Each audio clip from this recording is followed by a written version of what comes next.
The U.S. Mexico border, where Texan highways turn into Mexican avenues. El Paso, Texas is home to a herd of different opinions on U.S. President Donald Trump's proposal to build a wall along the border with its southern neighbor. Oh, okay. Israel Ramos is a security guard. Today he's on the gun range. He has family on both sides of the border.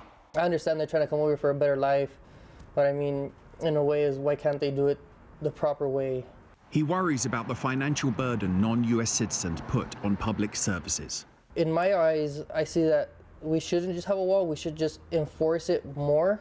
Others point to Mexico's deadly drug war and say a wall is needed to stop the cartels moving north. Do we have an emergency? And the answer is absolutely, we do. Roger Rodriguez is the coordinator of the Terrorism and Homeland Security Program at the U.S. Army's Fort Bliss in El Paso. The Mexican cartels make billions of dollars and have a liking for savage violence.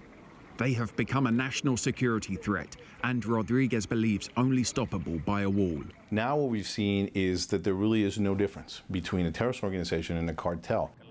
The Jalisco Cafe is a landmark here. This is the cow stomach, and we put a cow's foot on it. Famous for its lunchtime menudo dish, a traditional Mexican soup. Hector Chavez is the owner and thinks the wall is just like the fence in El Paso. It won't stop drugs coming in either. We've had fences, we had walls here forever since I can remember. It's never worked, and they say there's a lot of drugs. I mean, there's a demand here, so there's going to be drugs anyways. So you're never going to stop the drug floor. If there's a demand, there's supply. In a restaurant, Sandra Dominguez lunches with her mother.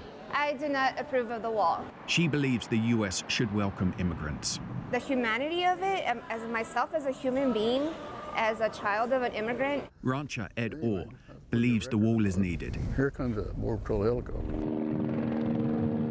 He remembers what life was like before the government put up a 5.5-meter fence at the edge of his farm, right along the border, 2 decades ago. I mean, when they're hauling dope through your property in broad daylight, I mean, over and over and over again, and you see 10, 15 illegals crossing right by your house. And I said, you know, it may be time to go.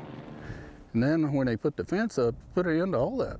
He hopes that if Trump can build a wall, it will do the same for the whole border region. The debate about what to do at the border is set to keep going.